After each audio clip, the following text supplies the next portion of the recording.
Xonimlar va janoblar, birinchi Toshkent investitsion forumining oliy martabali mehmonlari, yalpi sessiya ishtirokchilarini tantanali kutib olamiz. Dear ladies and gentlemen, please welcome guests of honor, panelists of the plenary session of the first Tashkent Investment Forum.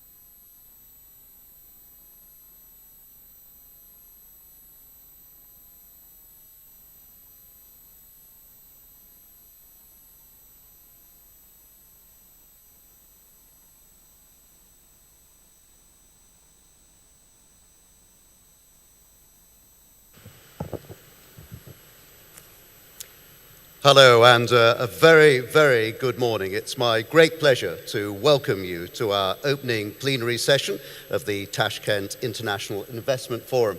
What a fantastic venue we have. My name is Jonathan Charles. I'm the Managing Director of Communications of the European Bank for Reconstruction and Development. Over the next 90 minutes, we're going to be exploring Uzbekistan's potential, how far it has come in the past few years, and the next steps needed to achieve strong growth amidst all of the global challenges with which all countries are now grappling. We have a distinguished group gathered here today to discuss the issues. I'm delighted and honored that we're joined by the President of Uzbekistan, President Shavkat Mirziyoyev. In a moment, he will launch our proceedings with a speech setting out the direction of travel for the country.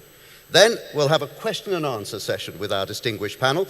We have the President of the European Bank for Reconstruction and Development, Odile Renaud-Basso, as well as Masatsuko Asakawa, President of the Asian Development Bank, Stephanie von Friedeberg, Senior Vice President of Operations at the IFC, Shangchen Zhang, the Deputy Director General of the World Trade Organization, Khalid Al-Fali, the Minister of Investment of Saudi Arabia, and Konstantin Limitovsky, Vice President of Investment Operations at the AIIB, the Asian Infrastructure Investment Bank. Also with us is Sardar Umazakov, the Deputy Prime Minister of Uzbekistan, the Minister of Investments and Foreign Trade. So we should have a fascinating 90 minutes ahead, which I hope you will greatly enjoy. And before that question and answer session, welcome to you all. We will be discussing those prospects imminently, but first, let's hear from President Mirziyoyev.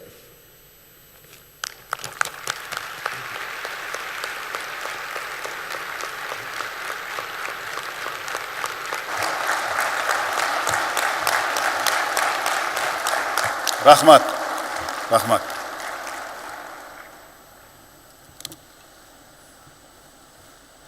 Hurmatli delegatsiya rahbarlari, hurmatli mehmonlar, xonimlar va janoblar.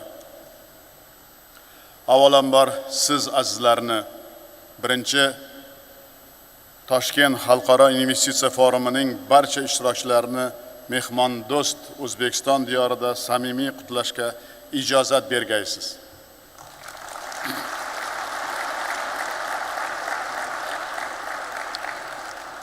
Bugungi anjumanimizda xalqaro tashkilotlar va moliya institutlari hamda jahonning yetakchi kompaniyalari rahbarlari, mamlakatimizning asosiy hamkorlari bo'lgan davlatlarning yuqori darajadagi vakillarini ko'rib turganimdan xursandman. O'zbekistonga xush kelibsizlar.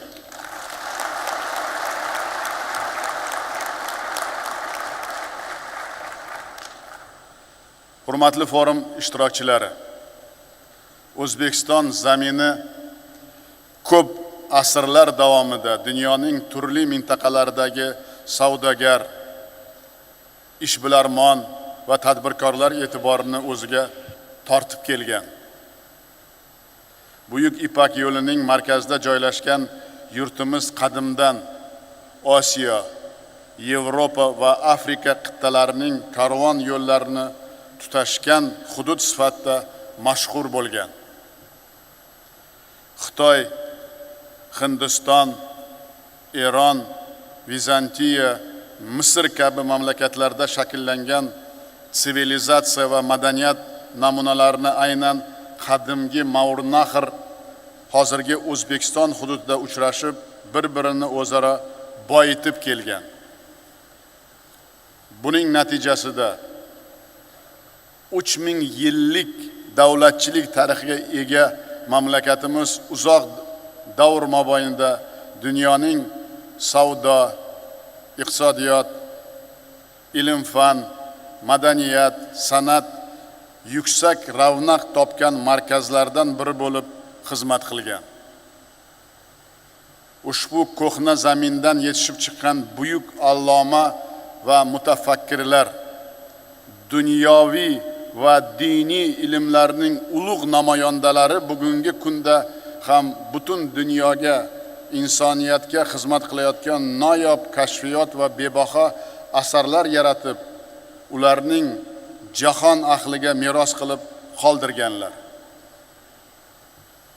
Misol uchun hozirgi davrda ham dolzarb bo'lgan karantin tushunchasini Yevropada Avitsena nomi bilan tanilgan ajdodimiz buyuk shifokor Abu Ali ibn Sino bundan 1000 yil muqaddam birinchi bo'lib amaliyotga joriy qilgani tarixdan yaxshi ma'lum. Mashhur davlat arbobi, ayni paytda buyuk astronom bo'lgan Mirzo Ulug'bek esa 15-asrdayoq Samarqandda rasadxona qurdirib, 1000 dan ortiq yulduzlarning eng to'g'ri koordinatorlarini aniqlab, ilm-fan rivojiga beqiyos hissa qo'shgan. Zamonaviy innovatsion va blockchain texnologiyalari va sun'iy intellekt negizini tashkil qiluvchi algoritm atamasi yana bir ulug' ajdodimiz Muhammad al-Xorazmiy nomi bilan bog'liq ekanidan sizlar albatta xabardorsizlar. Yuksak tafakkur egasi bo'lgan yana o'nglab vatandoshlarimizning o'tmishda fizika, geodeziya, kimyo, falsafa va tarix, me'morchilik, tasviriy san'at, ilohiyat va boshqa yo'nalishlarda yaratgan ilmiy kashfiyotlari hozirgi zamonda ham o'z ahamiyati va qimmatini yo'qotmasdan kelayotgani ayniqsa e'tiborlidir. Hurmatli xonimlar va janoblar, bugungi kunda O'zbekiston o'zining geografik joylashuviga ko'ra shimol va janubni, g'arb va sharqning magistral tranzit koridorlari orqali bog'lab turadigan Markaziy Osiyo mintaqasining o'zagi hisoblanadi. Biz buyuk o'tmishdan buyuk kelajak sari tamoyil asosida iqtisodiy, ijtimoiy rivojlanishimizning jadal davom ettirmoqdamiz. Bundan 5 yil avval biz harakatlar strategiyasini qabul qilib, uning doirasida keng ko'lamli demokratik islohotlarni amalga oshirish yo'lini tanladik. Ushbu islohotlar dasturi davlatimiz va jamiyatimizning barcha sohalarini qamrab olib, qonun ustuvorligini ta'minlash, raqobatni rivojlantirish, korrupsiyaga qarshi keskin kurash olib borish kabi muhim yo'nalishlarni o'ziga mujassam etgan. Biz birinchi navbatda ilgari investorlarni O'zbekiston bozoriga kirishi va erkin faoliyat yuritishiga to'sqinlik qilgan barcha omillarni bartaraf etib, tadbirkorlik uchun qulay sharoitlar yarata boshladik. Birinchidan, 2017-yilda milliy valyutamiz so'mning erkin konvertatsiyasining joriy qilib, xorijiy investorlar tomonidan foydani repatriatsiya qilish bilan bog'liq barcha cheklovlarni olib tashladik. Bu birinchi qadamlarimiz edi. Investorga ana shu kelib ishonish uchun mana shu so'mimizning erkin konvertatsiyasi birinchi qadamlarimiz edi. Lekin biz birinchi bu qadamni qo'yganimizda ko'p qo'shnilarimiz ham, ko'p shu bizning hamkorlarimiz ham bu narsaga ishonmagan edi. Bank va yirik korxonalarimiz ilk marta xalqaro reytinglar olib, jahon moliya bozorlariga chiqdilar. Dunyo bozorlariga milliy valyutamizda ham xalqaro obligatsiyalar chiqarildi. Shu bilan birga biz bank moliya sohasidagi islohotlarimizni tizimli ravishda davom ettirish zarurligini albatta yaxshi tushunamiz. Bu qilgan harakatlarimizda albatta davomi bo'lish kerakligini ham yaxshi bilamiz. Ikkinchidan, mamlakatimizda ochiqlik siyosatini ta'minlash uchun 90 ta xorijiy davlat fuqarolari uchun O'zbekistonga vizasiz kirish imkoniyatini yaratdik. Yana 60 ga yaqin mamlakat fuqarolariga esa yengillashtirilgan tartibda viza olish imkoniyati berildi. Bu ko'rsatkichlar bo'yicha O'zbekiston mintaqadagi eng ochiq davlat maqomini qo'lga kiritgani bugun hech kimga sir emas. Uchinchidan, korrupsiyaga qarshi kurashish O'zbekistonda davlat siyosatining eng ustuvor yo'nalishiga aylandi. Bu borada sa'y-harakatlarimizning amalga oshirish maqsadida alohida agentlik tashkil etildi. Bu sohada boshlangan ishlarimizni davom ettirilib, iqtisodiyotga shaffoflikning ta'minlash va korrupsiyaga qarshi qat'iy kurash olib borish yanada kuchaytirilmoqda. To'rtinchidan, mamlakatimizda yashayotgan har bir insonning huquq va erkinliklarini kafolatlash va to'liq himoya qilishni ham eng ustuvor vazifa sifatida belgiladik. 2 yil avval O'zbekistonda inson huquqlari milliy strategiya qabul qilindi va tarixda birinchi marta mamlakatimiz Birlashgan Millatlar Tashkilotining inson huquqlari kengashiga a'zo bo'lib saylandi.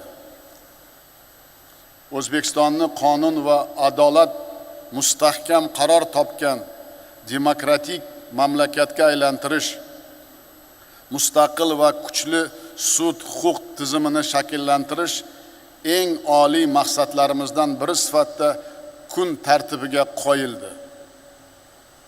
5-dan, islohotlarimizning muhim yo'nalishlari sifatida mamlakatda fuqarolik jamiyatini rivojlantirish va so'z erkinligining ta'minlash, demokratik media makon yaratish bo'yicha zarur choralar amalga oshirilmoqda. Ommaviy axborot vositalarining 4-hokimiyatga aylantirish, davlat idoralarining jamiyat oldidagi hisobdorligini oshirish borasida sezilarli natijalarga erishilmoqda. Bu borada eng muhim yutug'imiz shuki, biz jamiyatimizda yopiqlik muhitidan qutulib, yangi O'zbekiston poydevorini aynan erkinlik, adolat, yana bir marta adolat tamoyillari asosida barpo etmoqdamiz. 6-dan, ko'p yillar davomida mamlakatimizni turli qora ro'yxatlarga kiritilishi uchun sabab bo'lgan majburiy, jumladan bolalar mehnatiga to'liq barham berildi.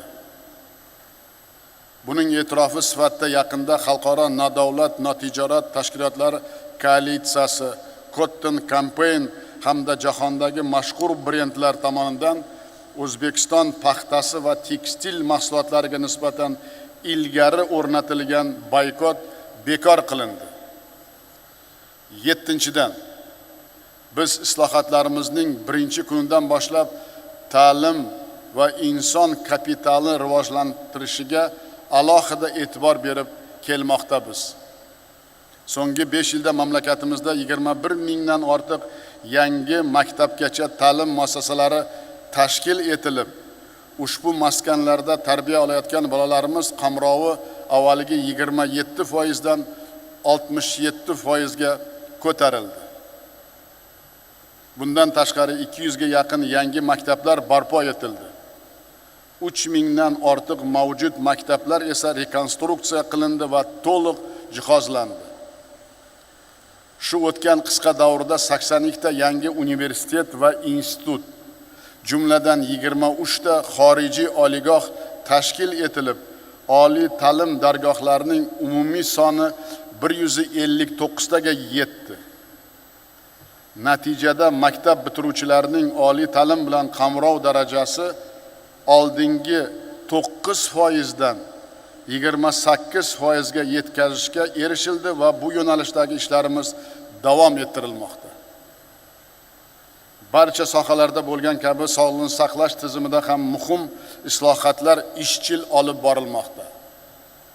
Shifoxonalar va tez tibbiy yordam punktlari dori-darmon va zarur buyumlar bilan ta'minlash maqsadida davlat tomonidan ajratilgan mablag'lar miqdori o'tgan davrga nisbatan 12 baravarga ko'paytirildi. 8-dan respublikamizda amalga oshirilayotgan soliq siyosati ham biznes sohasini rag'batlantirishga xizmat qilmoqda. So'nggi yillarda soliqlarning umumiy sonini 13 tadan 9 tagacha kamaytirdik. Mol, mulk, shaxsiy daromad va ijtimoiy soliq stavkalari 2 baravarga pasaytirildi. Shu bilan birga 6000 ga yaqin import bosh stavkalari ham pasaytirildi. Shuningdek, o'tgan 5 yil ichida 200 ga yaqin litsenziya va ruxsatnomalar bekor qilindi yoki soddalashtirildi. Tadbirkorlik subyektlari zimmasidagi soliq yukini yanada kamaytirish hamda soliq ma'murchiligini takomillashtirish choralari tizimli ravishda davom ettirilmoqda. 9-dan O'zbekistonda xorijiy investorlar bilan ishlashning yagona darcha tamoyili asosida mutlaqo yangi tizim joriy etilib, sarmoyadorlarga har tomonlama ko'mak beradigan barcha hududlar va tarmoqlarni qamrab olgan investitsiyalar vazirligi faoliyati yo'lga qo'yildi. Natijada iqtisodiyotimiz jalb qilingan yillik xorijiy investitsiyalar hajmi 3,5 baravarga oshib, oxirgi 5 yilda ularning umumiy qiymati 25 milliard dollarni tashkil etdi. Buning hisobiga 59 mingta investitsiya loyihalarining amalga oshirilishi 2,5 milliondan ortiq yangi ish o'rinlari yaratishga munosib hissa qo'shdi. Shuningdek, to'qimachilik, charm poyabzal, farmatsevtika, elektrotexnika, kimyo va neftikimiya, qurilish materiallari, oziq-ovqat sanoatlari va boshqa ko'plab sohalardagi qayta ishlash darajasini sifat jihatdan yangi bosqichga olib chiqishga hamda eksportning yillik hajmlarini salkam 20 milliard dollarga yetkazishga muvaffaq bo'ldik. 10-dan 2 yil avval mamlakatimiz tarixida birinchi marta kambag'allikning bartaraf etishni hukumat siyosatining asosiy maqsadlaridan biriga aylantirdik. Ushbu yo'nalishda alohida strategiya qabul qilinib, kambag'allikning qisqartirish vazirligini tashkil qildik. Natijada qisqa davr ichida 1,5 milliondan ortiq oilani muhtojlar toifasidan chiqarishga erishdik. Umuman olganda 5 yil davomida harakatlarimiz o'zining ijobiy natijalarini bermoqda. Bu fikrning islohotlarimizning dastlabki yillaridayoq iqtisodiyotimizning yillik o'rtacha o'sishi 5% ni, sanoat sohasida esa 8% ni tashkil etgani ham tasdiqlaydi. Oltin valyuta zaxiralarimiz 27 milliard dollardan 35 milliard dollarga yetdi. Hatto koronavirus pandemiyasi avj olgan 2022-yilda ham mamlakatimiz yalpi ichki mahsuloti o'sishida ijobiy dinamika saqlab qolingani, 2021-yilda esa uning o'sish sur'ati 7% dan oshgani islohotlar yo'lining to'g'ri tanlanganidan dalolat bo'lib, bizni yangi amaliy marralarga da'vat qilmoqda. Muhtaram forum ishtirokchilari, mamlakatimizda 5 yillik islohotlar jarayonining eng muhim yutug'i sifatida bir fikrni to'la ishonch bilan ta'kidlash mumkin. O'zbekistonda islohotlar ortga qaytmaydigan muqarrar tus olgani real haqiqatdir. Yaqinda biz kelgusi 5 yilga mo'ljallangan yangi O'zbekiston taraqqiyot strategiyasini qabul qildik. Ushbu strategiya inson manfaatlari hamma narsadan ustun tamoyili asosida ishlab chiqilgan bo'lib, mamlakatimizda erkin fuqarolik jamiyati va inson kapitalini rivojlantirish, tadbirkorlik faoliyatini yanada rag'batlantirish, investorlar huquqlarini himoya qilish, xususiy mulk daxlsizligi va gender tenglikning ta'minlash kabi muhim vazifalarga qaratilgan. Strategiyamizning pirovard maqsadi davlatimiz va jamiyatimizning barcha soha va yo'nalishlarda inson qadri uchun g'oyasini hayotga tatbiq etishda bizning maqsadimiz mana shuni ko'zda tutilgan.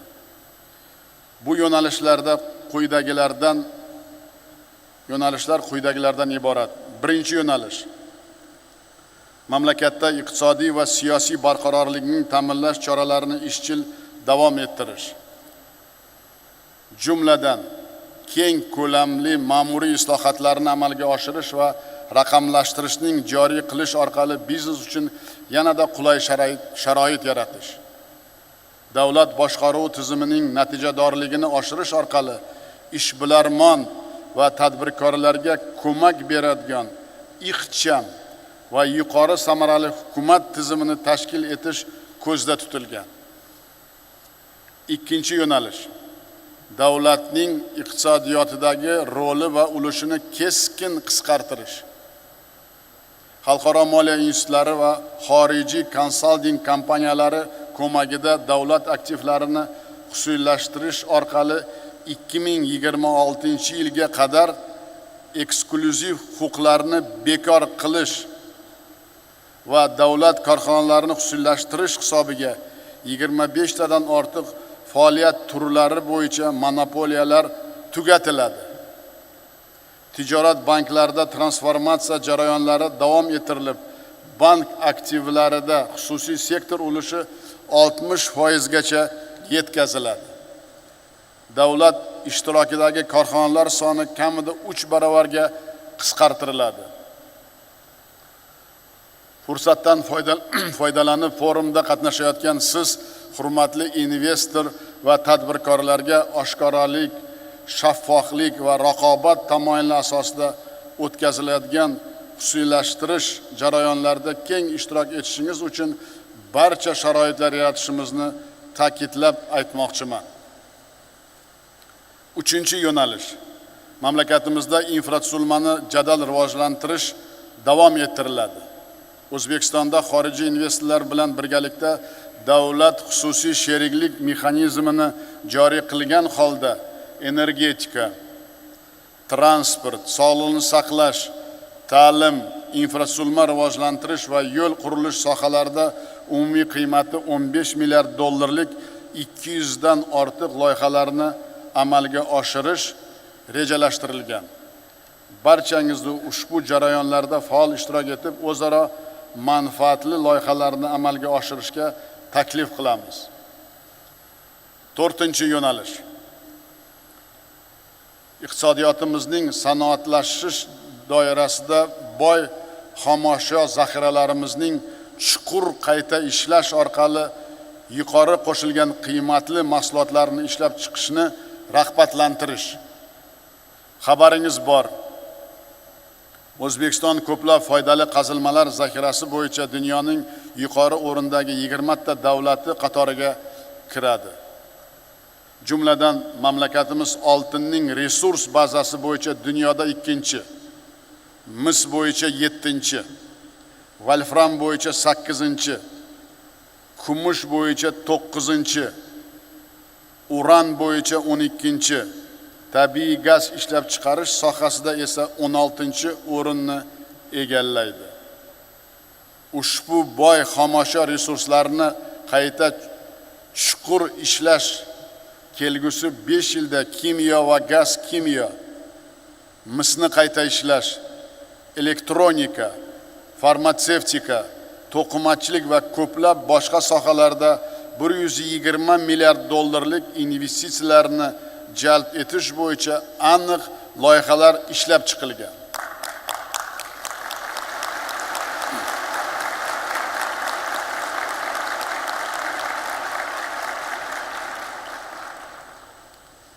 Beshinchi yo'nalish. İnson kapitaliga investitsiya kiritish. Keyingi 5 yilda maktabgacha ta'lim sohasida 7000 dan ziyod yangi muassasalar tashkil etish orqali qamrov darajasi hozirgi 67% dan 80% ga yetkaziladi. Maktab ta'limi tizimi uchun o'quv dasturlari va darsliklar ilg'or xorijiy tajriba asosida to'liq qayta ishlanadi va qo'shimcha 1.200.000 o'quvchi uchun yangi maktablar barpo etiladi. Oliy ta'lim sohasidagi qamrov darajasi 50% ga yetkaziladi. Biz professional ta'lim tizimini ilg'or xalqaro standartlar asosida takomillashtirish, shuningdek zamon talablaridan kelib chiqib iqtisodiyotimiz ehtiyoji uchun IT va muhandislik yo'nalishlariga ixtisoslashtirishni ustuvor vazifa sifatida belgiladik. Masalan, Birlashgan Arab Amirliklari hukumati bilan birgalikda amalga oshirilayotgan 1 million dasturchi loyihasi ushbu yo'nalishdagi amaliy harakatlarimiz namunasidir. Maqsadimiz iqtisodiyotimizning driver tarmoqlarining yetuk va malakali mutaxassislar bilan to'liq ta'minlash. Alohida ta'kidlash zarurki, O'zbekiston bugungi kunda iqtisodiy resurslar bilan birga katta insoniy salohiyatga, shu bilan birga zamonaviy bilim va chet tillarni puxta o'zlashtirgan yangi avlod kadrlariga ega. Bu yangi avlod kadrlar bizning eng katta boyligimiz hisoblanadi.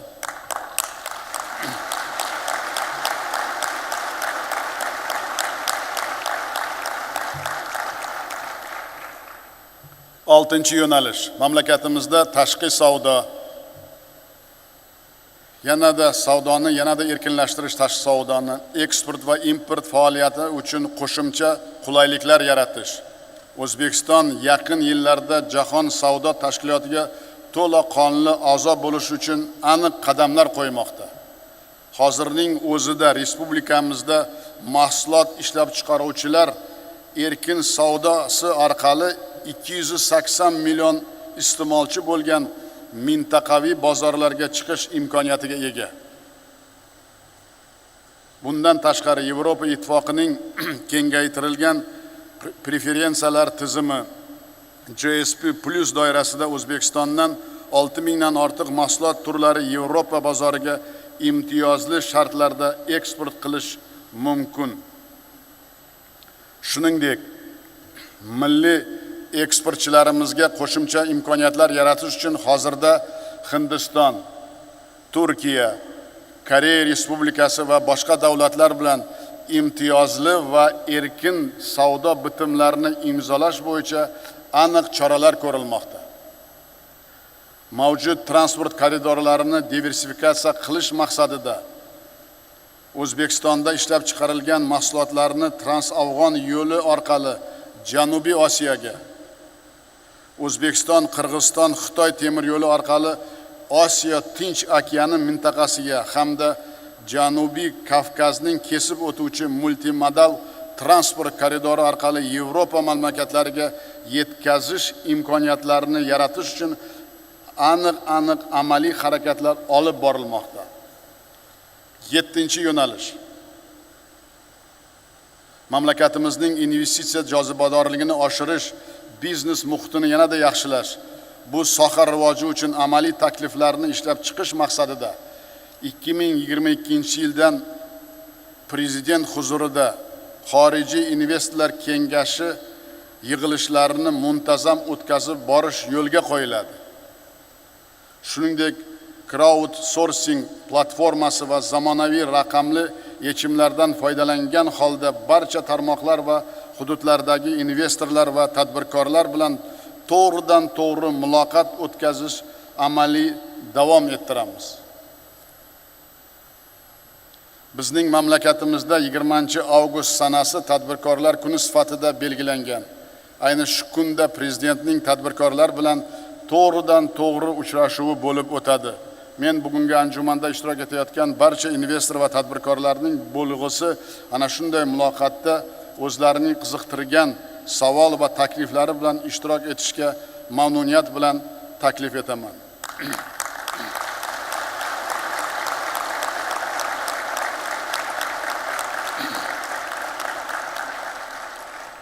Umuman olganda amalga oshirilayotgan islohotlarimiz natijasida keyingi 5 yil ichida yalpi ichki mahsulotimiz 100 milliard dollarga, yillik eksport hajmimiz esa 30 milliard dollarga yetkazish ko'zda tutilgan.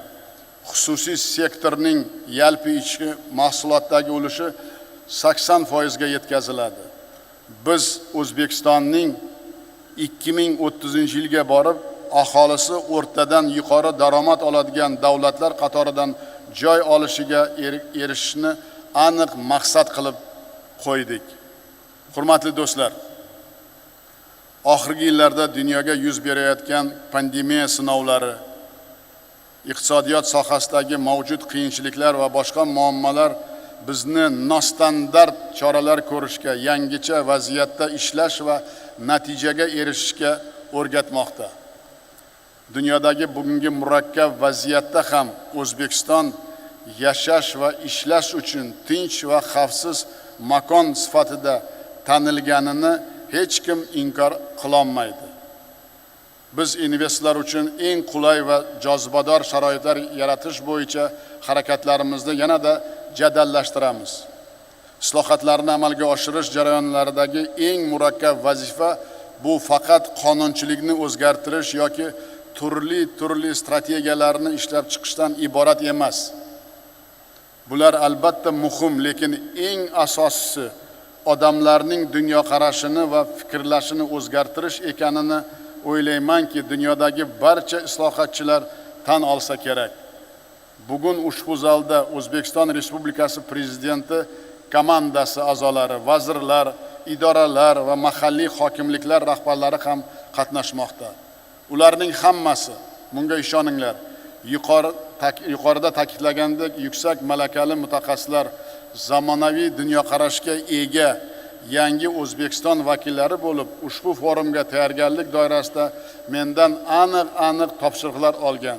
Bu rahbarlar forumda tashrif buyurgan siz hurmatli mehmonlarimiz bilan amaliy va o'zaro manfaatli hamkorlik o'rnatish, yangi loyihalarni ishlab chiqish, eng muhimi investor va tadbirkorlarga har tomonlama qulay sharoitlar yaratish uchun muntazam ishlashga tayyor va bularni har bir tarmoqda rahbarini va hududda rahbarlarini aniq takliflari, loyihalari ham o'zlari bilan olib kelgan. Men o'ylayman, mana bugungi ochilishdan keyin sizlar bilan muloqotda natijalarga erishasizlar va men aytganimdek, bular hammasi sizlarga albatta sharoit va imkoniyat yaratadi.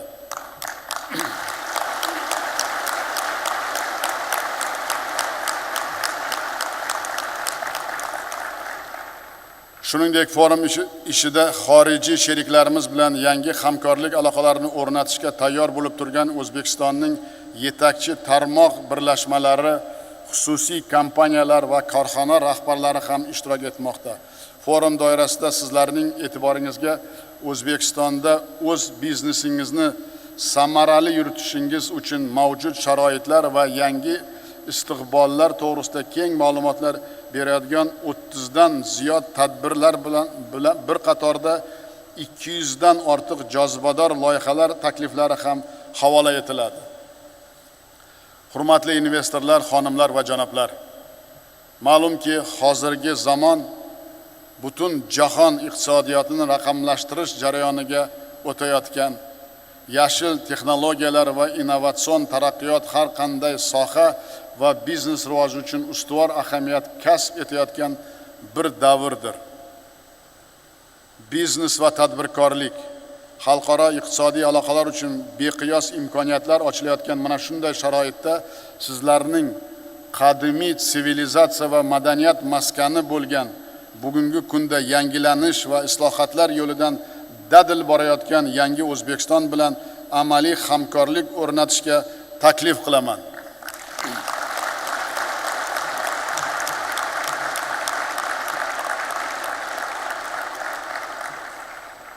Alohida shuni ta'kidlamoqchiman, har bir mana shu kelgan mehmonlarimizga alohida sizlarni nima deydi, ishlaringizni kelajagini, rivojini ta'minlash uchun mamlakatimizdagi muvaffaqiyatingizni ta'minlash va O'zbekiston prezidenti va hukumatı sizlarga hamma ishlaringizni mana shu yaxshi ketish uchun sharoit yaratish uchun man prezident bo'lib berga qatnashganim, man sizlarga va hukumat ham, men ham sizlarga shuni kafolat bermoqchiman.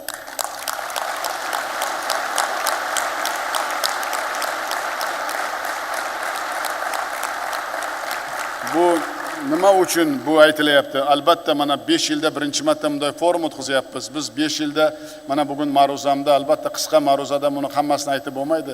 Katta qarorlar qabul qildik, qonunlar o'zgartirdik. Eng katta narsa ochiqlik, erkinlik, erkin emin tadbirkor yashash uchun sharoit va manfaatli sheriklik bo'lish uchun ko'p imkoniyatlar mavjud bo'ldi. Endi mana biz zaminni yaratdik. Sizlarni mana taklif qilib, mana shu 200 dan ko'proq loyihalarimiz bor, 30 dan ko'p tadbirlar bo'ladi. Shuni hammasida sizlarga imkoniyatlar yaratish bo'yicha katta dasturlarni sizlarga namoyish etib, prezentatsiya qilamiz. Nima uchun? Sizlarga sharoit yaratib, ertaga sizlar bugun kelib bekorga mana shu og'ir sharoitda, dunyoda og'ir tahlikali zamonda dunyoda yuz beryapti. Shularga qaramasdan kelganlaring bizga albatta katta kuch, qudrat bag'ishlaydi. Shu bilan birga bizga juda katta mas'uliyat bag'ishlaydi. Shuning uchun mana shu xorijiy sheriklarimizga, sarmoyadorlarga yana bir marta aytmoqchimanki, biz mana shu davlat bo'lib, men rahbar prezident bo'lib, sizlarga hamma sharoitlar yaratamiz albatta. Shuni hech qachon sizlarda shubha bo'lmashlaring kerak. Nimaga desangiz, biz bu kunlarga juda ko'p tayyorgarlik qilgan. Biz bu kunlarga tayyorgarlik qilish uchun ko'p qarorlar, yana bir marta aytaman, qonunlar qabul qildik va mana bugun agar bizni tadbirkorlar bilan gaplashib, bizni mana shu har bir hududimiz tarmog'ini rahbarlari bilan gaplashsalaring, albatta gaplashasizlar. Ularning dunyoqarashi ham kechagidan mutlaqo boshqa. Biz haqiqatda mana shu investorlar bilan ishlashga tayyor va zaminimiz mukammal, tizimimiz mukammal. Albatta ko'p ishlashimiz kerak. Men albatta aytdim, hali kamchiliklarimiz ko'p, lekin biz sizlar bilan birga muloqot qilib, ko'p narsalarni o'rganib, yana kerak bo'lgan qonunlarni o'zgartirib, korrupsiyani qisqartirish. Biz korrupsiyaga juda katta kurash olib boryapmiz davlatimizda. Bu ham men o'ylayman sizlarga ijobiy ta'sir qiladi ish yuritishlaring uchun.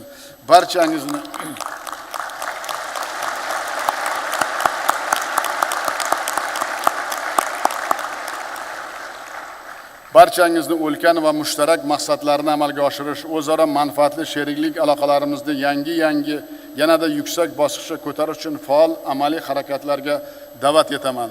Anjumanimizning barcha ishtirokchilariga forum natijalari bo'yicha muhim va samarali kelishuvlarga erishishni, kelgusi ishlarda esa yangi yutuq va vazifalar. Albatta, men ishonaman, bu birinchi bizda bunday forum. Keyin ikkinchi forumga qatnashganlar, sizlarda O'zbekistonlaringdagi ishlaringda o'zini kichkina bo'lsa ham o'zini tarixi bo'ladi.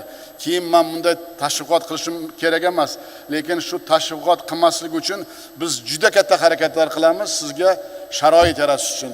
Yana bir marta sizlarga takror minnatdorchilik bilib, mana shu bugungi boshlangan O'zbekistondagi katta biznes forumimizning natijasi albatta ikki tomonlama manfaat olib keladi deb olib kelishiga ishonaman. E'tiborlaringiz uchun katta rahmat.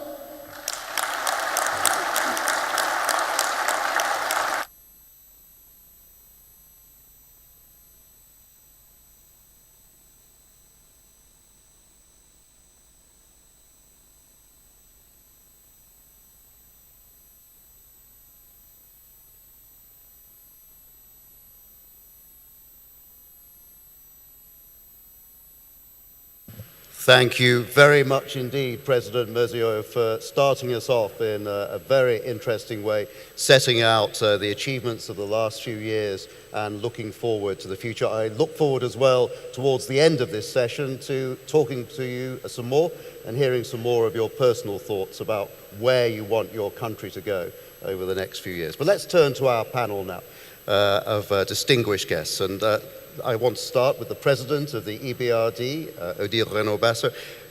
President, the EBRD re-engaged here in Uzbekistan in 2017 after a long break.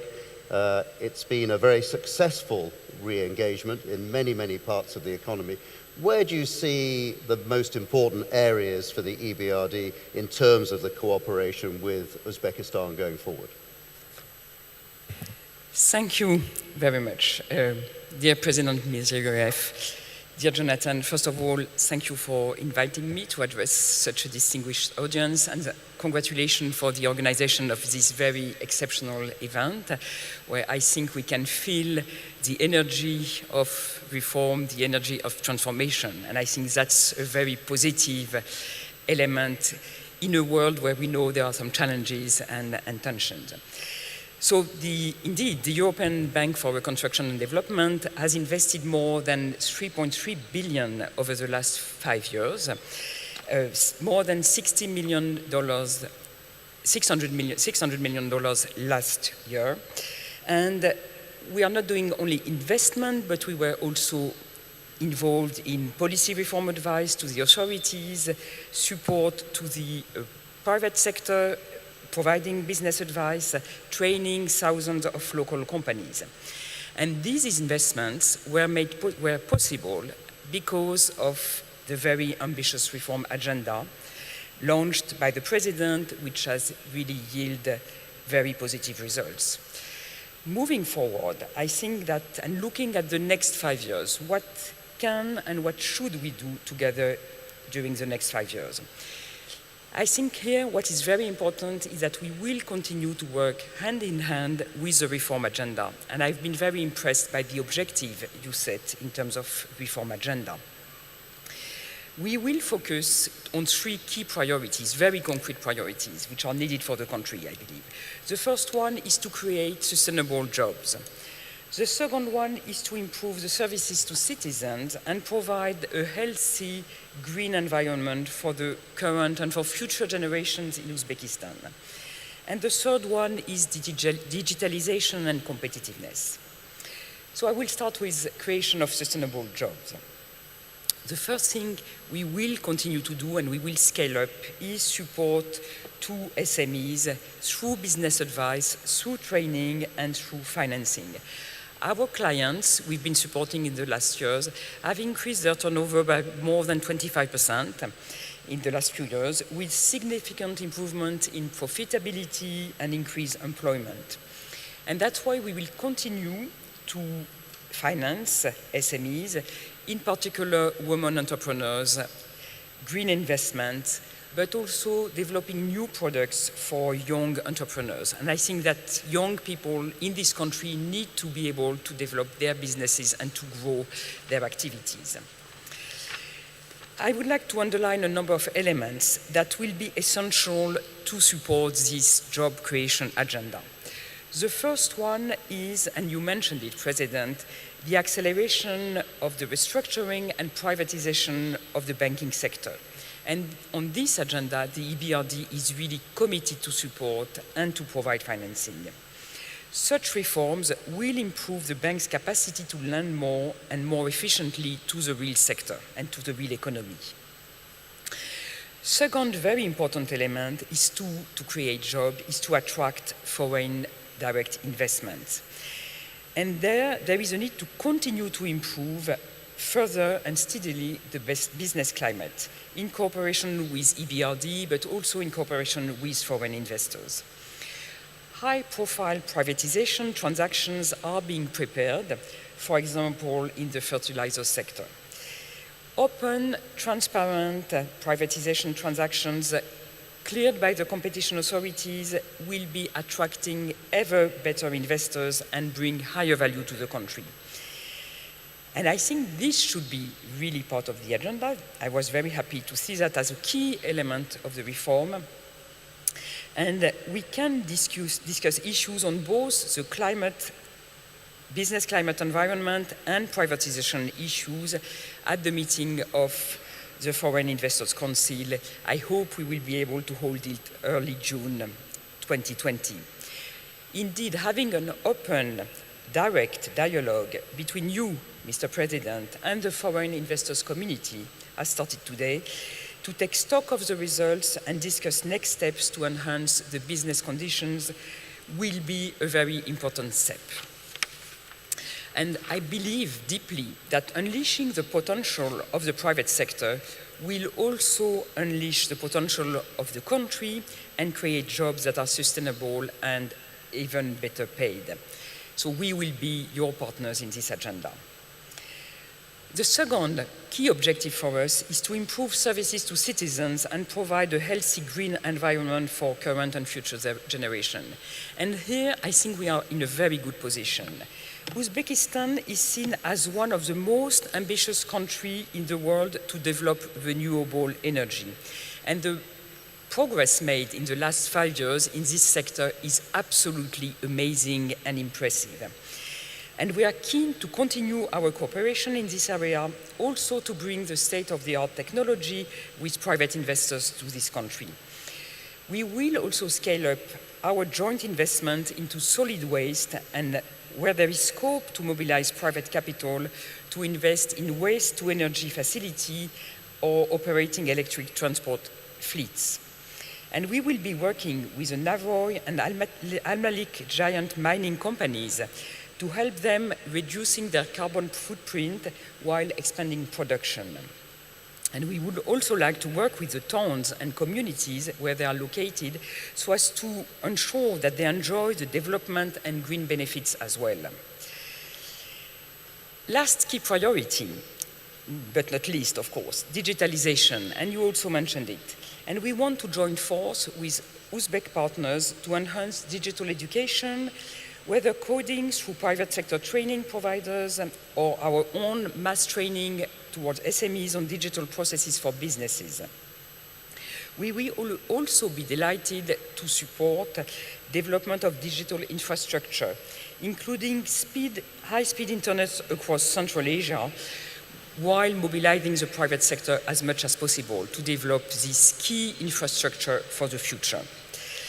In addition, energy investment we are considering will include new knowledge and or digital development, fintech and ecosystem development, digital management of operation at utilities companies, and the use of digital technology and drones in road maintenance, logistics planning are all elements that we will share and invest with our Uzbek partners. Let me conclude by saying that we are all facing challenging times and navigating a high degree of uncertainties. And we are completely committed to support our clients and partners in Uzbekistan in this current juncture, to deal with the current challenges, be it in terms of logistics, creating new areas for export, developing new avenues. Challenging times also create new opportunities, and I think this is what we need to build together. We will also support, in this respect, the network agenda and connectivity agenda, which will be key in the coming future. Thank you very much for your attention.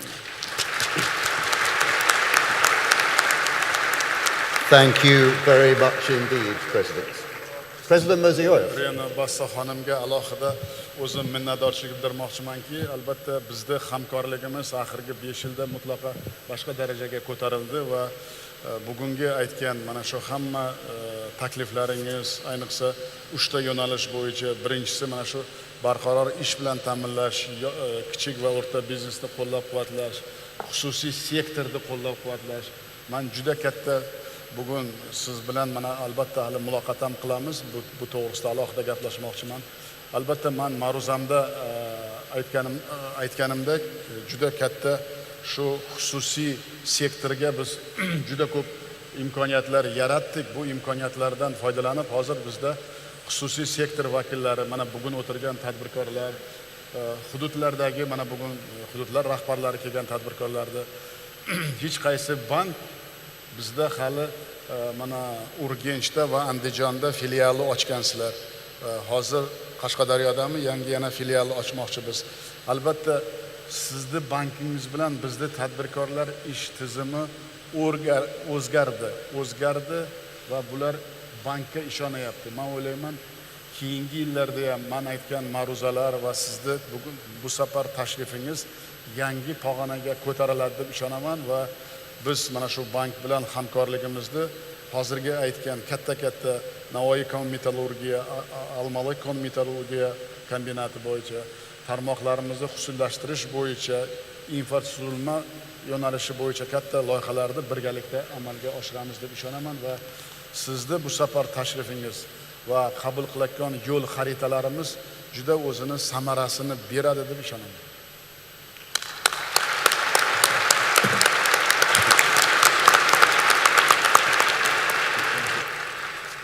President, thank you very much indeed. Let us move on to our next guest, President Asakar of the Asian Development Bank. Obviously, the ADB has been heavily engaged here for a very long period of time, working on industrial progress, working on agriculture, working in the green area of the economy, with many thoughts about developing the economy. How do you assess the cooperation that you've had here in Uzbekistan, and what areas, public and private, would you plan to be helping the economy with?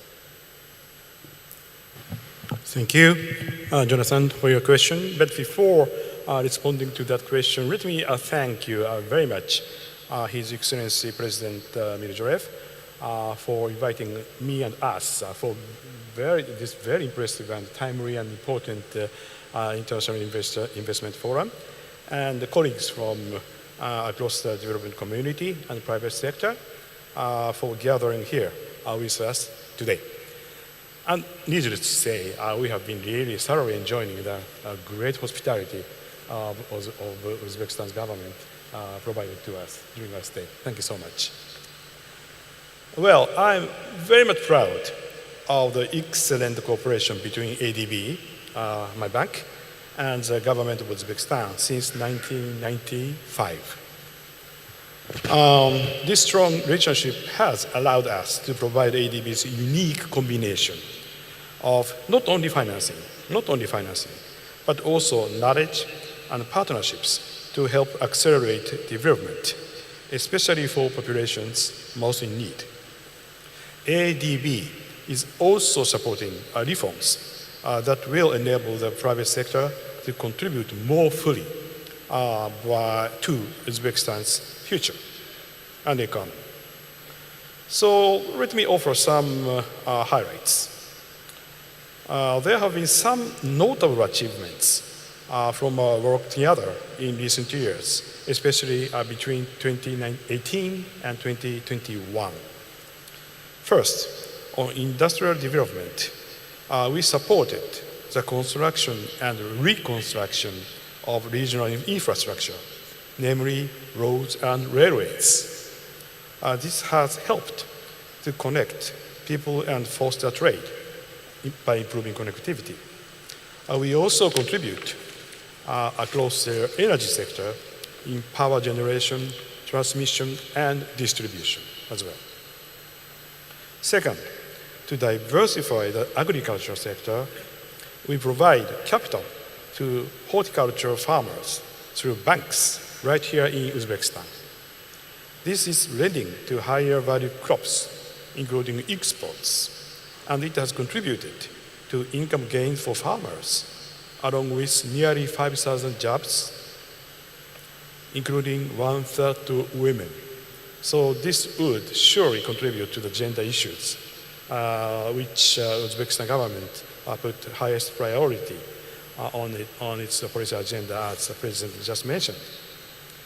And thirdly, we are on track to help at least 10 million additional residents gain access to improved rural and urban infrastructure services.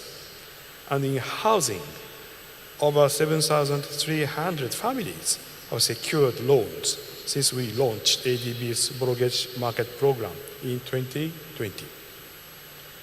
Over 43,000 houses have also been built since we began supporting the state's housing program in 2012. Then, let me turn now to the second part of your question, Jonathan. I will now focus on how ADB is supporting reforms in Uzbekistan. Needless to say, our aim is to accelerate the transition to a market economy while maintaining macroeconomic stability. It will be important to look at the role of the government salary, including reducing state involvement in financial intermediation. We also want to improve access to infrastructure and social services. We feel that public-private partnership, PPP, can play a role here. Oh, by the way, Uzbekistan is one of the most largest PPP beneficiaries of ADB. Reforms in these areas will improve the investment environment by opening up participation and competition for the private sector. We also want to strengthen economic management to facilitate better public financial management and to improve the performance of state-owned enterprises, SOEs. An example of this is our power sector reform program, Power Sector, where we partner with the government to adopt measures that attract independent power producers, IPPs, such as non-discriminatory access to the national grid. Or in the mortgage market, where we support reforms that improve access to long-term market-based funding, competitive housing finance products, and better targeted housing subsidies. In short, it will be very important to expand Uzbekistan's investor base by developing the norms and infrastructure that support a free market. We also need to improve service delivery for citizens, for instance, by linking budget outlay to results. We also need to create additional fiscal space to augment public investment by so-called DRM, domestic resource mobilization. And we need to crowd in private investment, for example, by improving the efficiency of public investments. So, our cooperation has been very strong in these and many other areas, and we are seeing concrete results for businesses and the people of Uzbekistan. I thank everyone here for your contributions as we work together for a more prosperous, inclusive, resilient, and sustainable future for Uzbekistan and the region. Thank you very much for your patience.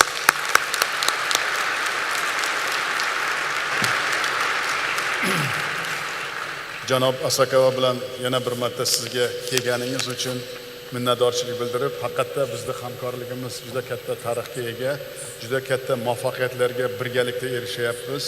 Hozir aytgan hamma yo'nalishlaringiz bo'yicha albatta mana ma'ruzamda ham aytdim, mana shu ayniqsa mana shu ehtiyojmand oilalarga periyod bo'lyaptimi?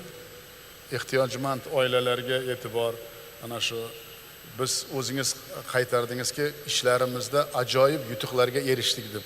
Albatta u ajoyib yutuqlar bizning strategiyamizda 5 yillik tarixda qoldi. Endi yangi taraqqiyot strategiyamizni qabul qildik va mana siz bilan bugun albatta uchrashib ko'p loyihalar bo'yicha alohida gaplashamiz. Mana shu yo'llar, temir yo'llar, energetika tizimi, ayniqsa siz juda katta sizning bankingiz bizga ko'mak beryapti. Shu qishloq xo'jaligidagi islohotlarimizni, bizda qishloq xo'jaligida islohotlarimizni hozirgi mana shu o'zingiz aytgan tahlikali zamonda ayniqsa g'allachilik bo'yicha sizlardan juda katta imkoniyat borligi va bizda birgalikda ishlashimiz bo'yicha ipoteka kreditlar bo'yicha katta e'tibor beryapsiz. Biz ipoteka kreditlarimiz bo'yicha xalqimiz endi mana shu o'tgan 5 yilda mana shu uy-joyga bo'lgan talabi oshib va ular mana shu hozirgi bizni qilgan ishlarimizdan rozi bo'lib, qandaydir talab oshib boryapti yildan yilga. Shuning uchun ipotekaga bo'lgan e'tiborimizni ham birgalikda mana shu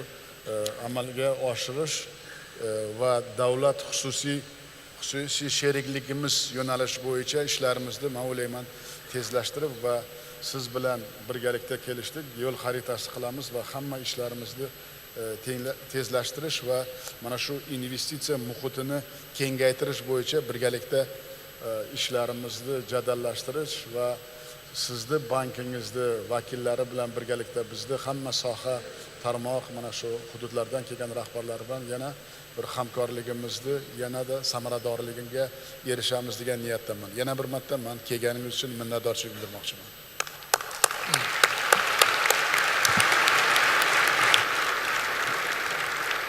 Thank you very much again, President Mirziyoyev, and thank you before that to President Asakawa of the ADB. Let me turn now to our guest from Saudi Arabia, the Minister of Investment of the Kingdom of Saudi Arabia, Khalid Al-Fali. Saudi Arabia is very active here in Uzbekistan, particularly on energy projects. I wonder whether you could tell us what it is about Uzbekistan that makes it so attractive to investors from Saudi Arabia and that region. Well, thank you very much, Jonathan, and I think the thanks from me and all of this great audience have to go to His Excellency, the Honorable President Shavkat Mirziyoyev, for bringing us all together, for your leadership, for your hospitality, having this powerful group from all over the world gather here in Central Asia and Tashkent during a time of difficulty, a time of challenges, is very, very timely, very important, and I think it's just another element of the leadership you have been demonstrating, Your Excellency, over the last 5-6 years, that all of us, friends and partners of Uzbekistan, are so thankful for. Going back to the question, Jonathan, why are we here? Why are we investing? Just like any other investor and just like any other partner of a host country, we look for predictable, stable investment environment predicated on a number of factors, which I am pleased to say we find here in abundance. The first factor underpinning our confidence and the reason we're here is what I referred to earlier, the presence of bold, trusted leadership here in Uzbekistan. I don't think I have to tell you anything after listening to the visionary remarks from His Excellency the President at the beginning of this forum.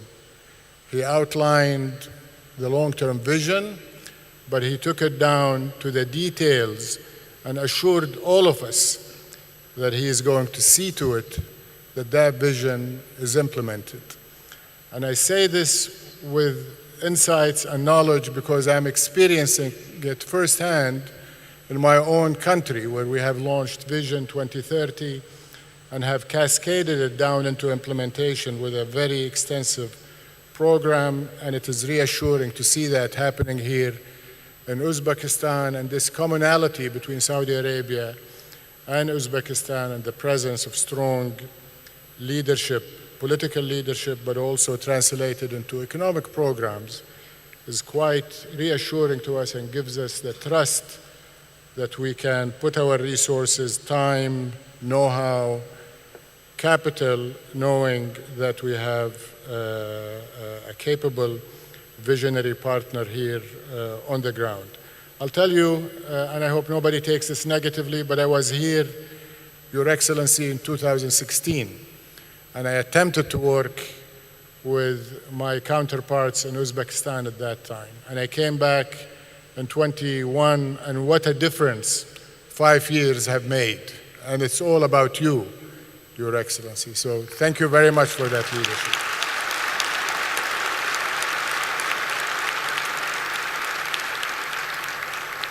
And I think important as that might be, and it is very important, it's not enough. It has to be underpinned by equally visionary and progressive policies. Policies that are investment friendly and investor friendly.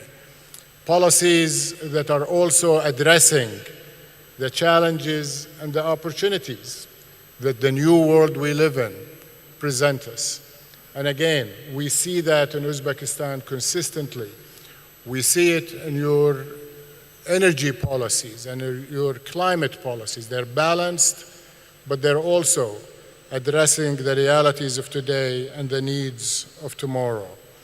We see it in your innovation-friendly policy, and I have spoken with your innovation minister, and I'm impressed by how much resources a country like Uzbekistan is putting in innovation. We see it in your policies towards education. We see it in your policies towards your neighboring countries and integrating your markets. We see it in your capital flow freedoms, and we see it in your commitment that whatever regulations that have been put in place are irreversible and are going to be around, and we can rely on them. The third factor that all of us seek is access to markets. And of course, Uzbekistan is a market on its own that is sizable and that has a lot of potential. Its demographics of young people and of the growth that is experiencing and will continue to experience is very important. But beyond this, as I mentioned, the integration within the Central Asian region is very important. And I think many of us look at Uzbekistan as a hub from which we can access the surrounding markets, supported by what I mentioned earlier in terms of policy and regulation. And as you mentioned, Your Excellency, Uzbekistan is at the center of the Silk Road. The Arab region from which I come is also part of that Silk Road. And we have thousands of years of interconnectedness through different means, and today we're going from air transport, land transport, into digital connectiveness and bringing our markets together, financial connectiveness, and so on with the reforms you are taking. Another element, Your Excellency, all of us investors, we look for talent and human resources and capabilities. And from my experience with Uzbekistan, I can tell the audience that Uzbek people are some of the most hardworking, talented, capable people, and millions of Uzbeks work abroad, and many of them will be coming back to Uzbekistan to take advantage of the reforms and the investments and the opportunities, and hopefully some of the investments we're enabling by our programs from Saudi Arabia will provide job opportunities for them. Now, just a couple of points on things we are doing. Renewables has been leading the way for our investments here.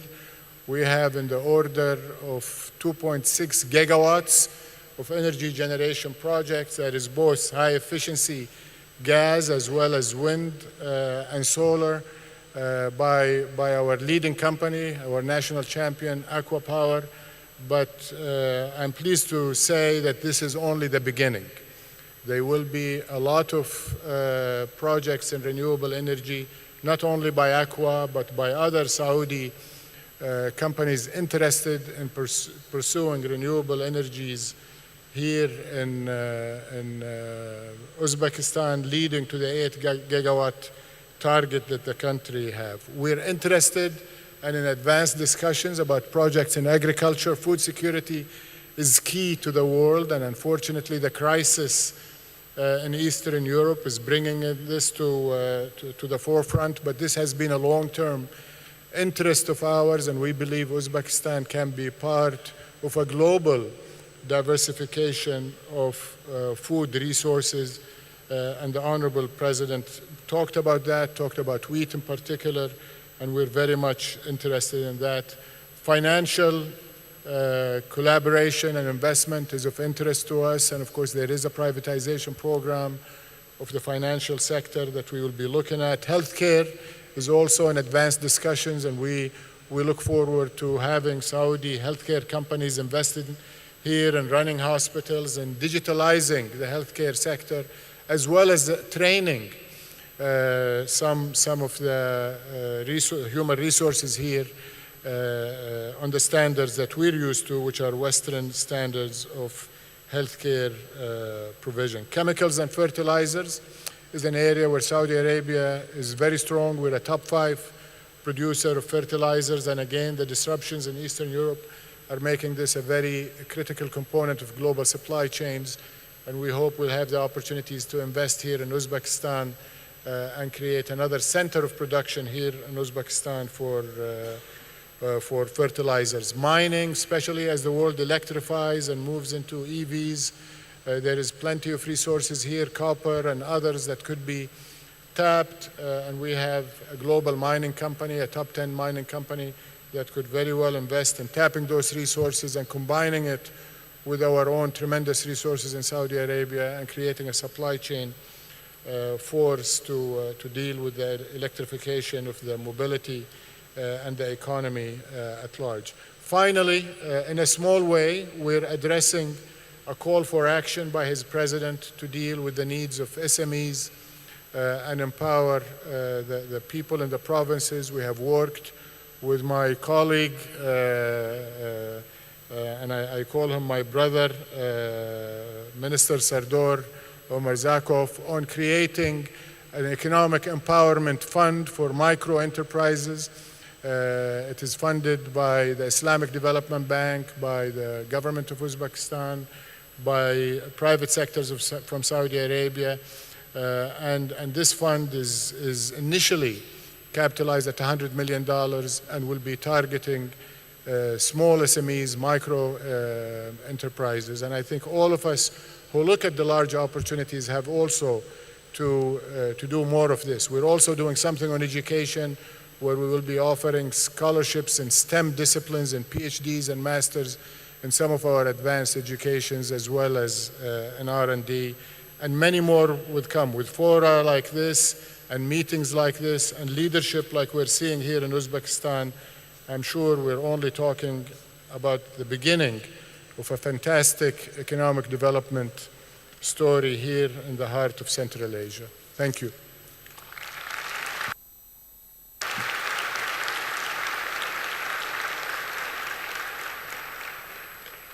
Albatta yana bir marta minnatdorman sizdan. Mana shu 16-yil bilan 21-yil kelganingizda farqni ko'rib, men o'ylayman, mana siz bilan uchrashganimizdan keyin ham katta loyihalarni boshladik.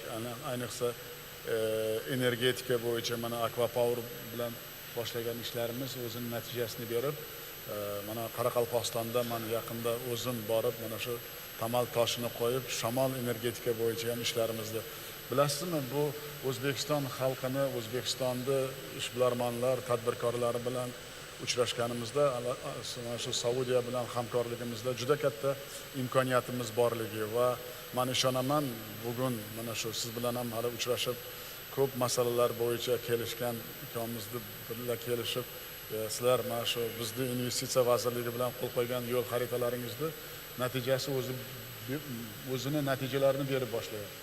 Lekin hozirgi aytgan hamma fikrlaringiz, mana shu o'g'it ishlab chiqarish, bu hozirgi dunyoda oziq-ovqat xavfsizligi, usullashtirish, sog'liqni saqlash sektorlarida men bekorga aytmayapman. Biz hamma bugungi qatnashayotgan davlatlardan, sheriklarimizga, umuman bizni hamma hamkorlarimizdan, hamma davlatlardan kerak bo'lsa, bekorga aytmayapman, qonunni ham o'zgartiramiz, sharoitni ham, nimaga desangiz, dunyoni o'zi o'zgaruvchan bo'lib qoldi. O'sha dunyoga qarab biz ham munosib o'zgarish qilib, sharoit yaratish bo'yicha hamma imkoniyat yaratish bo'yicha hamma qarorlarni qabul qilamiz. Shu bilan birga albatta men ishonamanki, bu birinchi forum, ikkinchi, uchinchi, to'rtinchi forumga kelganlaringizda men bekorga ma'ruzamda aytmadim. Hamma qatnashgan investorlarni, bugun do'stlarimizni o'zini O'zbekistondagi mana shu investitsion o'zini tarixini bo'lish uchun biz harakat qilamiz. Ana shunda meni tashviqot qilishim kerak bo'lmaydi, lekin baribir 2-3 yil kerak bo'ladiki, o'sha kuchli davlat bo'lib, intizom bo'lib, tinchlikni ta'minlab, mana shu biz hamkorlarimizga kafolatlangan sharoit takror aytyapman, albatta buni yaratamiz. Shuning uchun mana shu siz bilan kelishilgan hamma gaplarimiz mana shu mikro tadbirkorlarga bo'lgan mana shu o'zingiz aytgan hozirgi 100 millionlikni 500 million qilamiz buni deb biz siz bilan kelishgan edik. Albatta buni ham albatta amalga oshiramiz va mana shu men aytgan energetika sohamizda juda katta ishlarimiz bor va aniq loyihalarimiz bor. Birgalikda buni ham amalga oshirib kelgusi uchrashuvimizda, kelgusi forumlarimizda natijasi baribir biz kutgandan 2-3 barobar katta bo'lishiga men buni ishonaman. Yana bir marta butun mana shu o'zingizni katta biznes soha vakillari bilan, katta kompaniya rahbarlari bilan kelib bizni forumimizda qatnashganingiz uchun yana bir marta o'zim minnatdorchilik bildirmoqchiman. Katta rahmat sizga.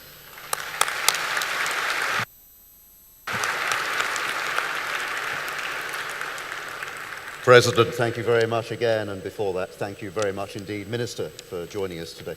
Let me turn to our colleague from the IFC, also representing the whole World Bank Group here today, Stephanie von Friedeberg.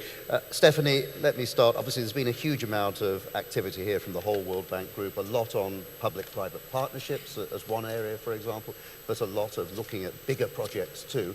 Where do you see the room for engagement here in Uzbekistan, and where do you see the room where you would like to see more progress?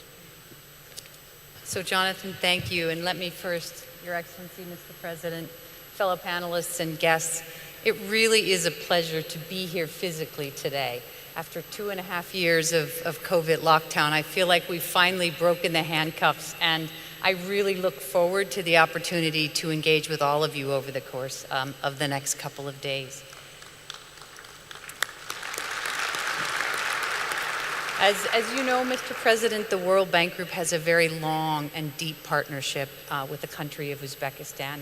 We stood hand in hand with you during your first group of reforms, and they have been amazingly successful, and you and your government deserve to be commended for all that has been achieved, and much of which you mentioned in your opening speech. And we really believe in these turbulent waters and choppy economic situation globally, now is the time to double down on reform. And we intend to do that with a country partnership framework that we've agreed with the government to match the new Uzbekistan plan and to get the country to a high middle income level by 2030. And it's really featured on 3 areas. The first is really about creating more and better jobs. Remember, 56% of the GDP in this country is actually generated by SOEs, and they employ 18% of the population. We need to flip that on its head. Second, as the President mentioned, human capital development, creating the workforce of the future. Our human capital index indicates that today, a girl born will be 62% as productive as she could be if she was given full education and better health care. So there's much that we need to do in this space. And finally, green growth. Creating a private sector requires reliable and affordable energy, and it has to be clean given the effects of climate change and water scarcity on this country. So how do we go about that? I would actually say there's 4 areas where we all need to be focusing. First, we need to keep momentum on the critical reforms that have already been started. So many have been mentioned. The financial sector, where investments like our investment in Ipoteka Bank or Proistrom Bank that we're doing together paved the way. But there's a $10 billion financing gap for SMEs in this country, and they employ 75% of the people. We need to keep pushing on energy reform. Fabulous to know that we actually have our first grid-scale renewable energy project up and going, and it's private sector generated energy. So we need to keep pushing in that direction. And the work that's been done on cotton is fabulous, because the ability to take those cotton fields, turn them into textiles, use the off seasons to create wheat, and then connect Uzbekistan to the global economy is exactly what we need to be doing. But together with that, as we think about the new Uzbekistan, we really need to think about moving the government from a producer to an enabler of a free market. And what does that mean? That means pushing forward with the privatization of as many of the 2,800 SOEs in the country today. The third thing, and I think many of our panelists have mentioned it, but I see it as fundamental, is the creation of a digital economy. We know as a result of COVID that digitalization is the way of the future, and that means more privatization of mobile operators. It means the creation of backbones and digital infrastructure that is both shared and managed by the private sector. And I think as panelists and the President rightly said, it also means building the right skills, both literacy, digital literacy skills, as well as the more advanced programming and entrepreneurship skills that are necessary to create a digital economy of the future. Today, only 1% of this country contributes to e-commerce. If you could bring all of the SMEs in this country onto digital marketplaces, we could revolutionize the way that the country is run and the way that SMEs are capable of growing.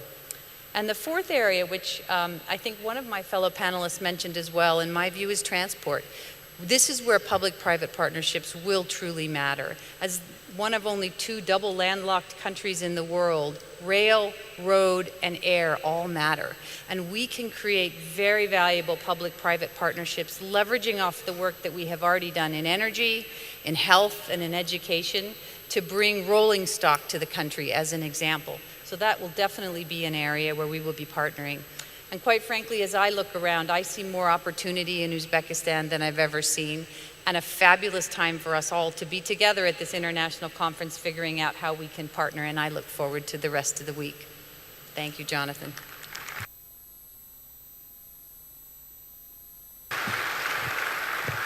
Yana bir marta Stefani xonim, sizga minnatdorman. Haqiqatda Jahon banki bilan bizda hamkorligimiz juda katta tarixga ega. O'zingiz aytgandek, yangi qirralarimiz ochilyapti, yangi imkoniyatlarimiz ochilyapti.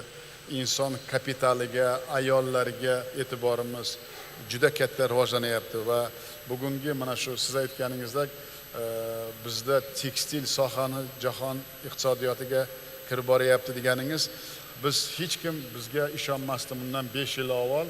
Mana shunday tekstil, umuman paxtachilik sohasidagi mana shu davlat xususiy sherikchilik yoki mana shu mulkchilik shaklini mutlaqo o'zgartirib, hozir mana paxtachilikda va tekstil sohada katta o'zgarishlar va natija shu bilan birga bu juda katta ishchi joylari yaratyapmiz. Buni natijasini xalqimiz ko'rib turibdi. Shuning uchun sizlar bilan mana ham o'z ma'ruzamda aytdim. Bizning kelajagimiz, najotimiz raqamlashtirishda va biz mana shu Saudiya Arabistoni amirligi bilan qilayotgan 1 million dasturchini bekorga boshlaganimiz yo'q biz ishni. Nimaga desangiz, biz hamma sohani rivojlantirishga faqat raqamlashtirish bo'yicha mutaxassislarni tashkil qilishga harakat qilyapmiz. Agar bu mutaxassislarimiz hamma sohaga, tarmoqlarga kerak bo'ladi. Zamonaviy tilni bilakon raqamlashtirishga o'rgatib olib, bularni katta natijasini biz hozirdan sezib boshlayapmiz. Bular bizga o'zini ko'magini ko'rsatyapti.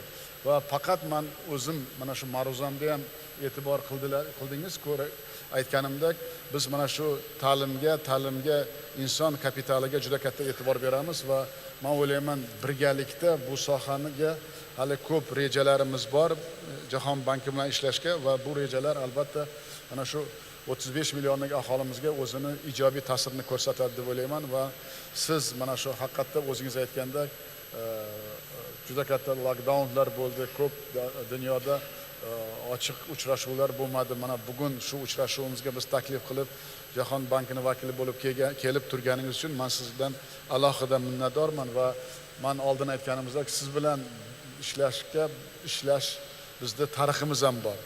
Bu tarix faqat natijasini yaxshi beradi deb va bu bizga kelajakda juda katta imkoniyat beradi deb ishonaman. Sog' salomat bo'ling, yana mana shu kelajakda uchrashib, mana shunday forumlarda natijalar, bugungi aytgan o'zingiz yo'nalishlar bo'yicha albatta natijalar ham sezilarli bo'ladi deb umid qilaman. Sog' bo'ling.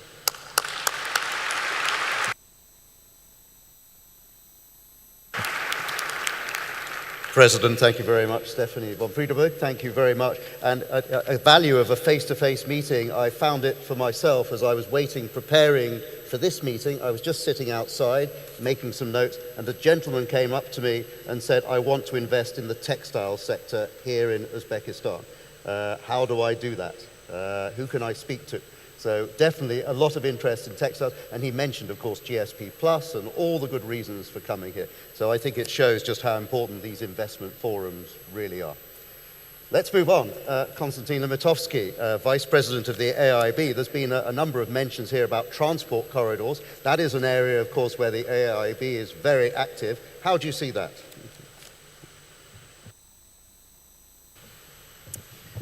Yes, thank you, Jonathan. And of course, connectivity and the transport corridors is a very important thematic priority for AIB. But first, let me also say that we at AIB are very proud to be part of that important historical event. And we really thank His Excellency, President Mirziyoyev, and his team, his government, for allowing us to address this distinguished audience and the government. And we thank very much for getting us all together from all around the world and to speak about the present days of Uzbekistan, but also listening to the shared vision and how we can contribute to that. So I also want to say that President Chin Lichun of AIB was looking forward really to come and address personally the president, the audience, but due to the travel restrictions he cannot, and therefore allow me to once again on his behalf to congratulate Uzbekistan on launching this important event, that there will be many of them in the years to come. And it will gain importance not only for Uzbekistan, but for the region as a whole. I'm quite confident on that. Uzbekistan is one of AIB 57 founding members who established the bank in 2016. And ever since then, AIB has worked in close cooperation with Uzbekistan under the leadership of His Excellency and his team. And the bank enjoyed strong support from the government of Uzbekistan, and we have developed close ties with the country and strong pipeline to support the Uzbekistan ambitious infrastructure development program. Up to now, we approved a total of 8 projects of $1.2 billion, and making Uzbekistan the 8th largest borrower among the 105 member countries. So, Jonathan, returning to your question on the connectivity and transportation corridor, let me return to the reminder of the President that about 1,000 years ago, this land was at the center of the major international trade corridors connecting East and West. But today, Central Asia remains one of the least connected intra-regionally and with the rest of Asia, which is the challenge for us and opportunity for us. AIB is the Asian infrastructure investment specialist. So fostering interregional trade and economic cooperation is our important objective. And developing connectivity is at the core of our mandate. And for instance, I can mention the examples of our involvement up to now in that specific area. So we are working today in Bukhara region, helping to improve the local roads, but part of the program is actually the international corridor A380, which is actually also part of the ancient Silk Road as well. So we are also exploring the opportunity of the similar project in Karakalpakstan and Khwarezm region. Recently, in cooperation with our partners from Asian Development Bank, we approved the Bukhara-Khiva railroad electrification to facilitate both the passenger and cargo sustainable transportation, substantially reducing the carbon footprint. We agreed with the Ministry of Investment and Foreign Trade, led by our governor, Sardor Murzakov, to follow programmatic approach to the development of the rolling investment pipeline in the country. And it is of the size of 2 billion today. And there are many new connectivity opportunities which we are discussing with the government.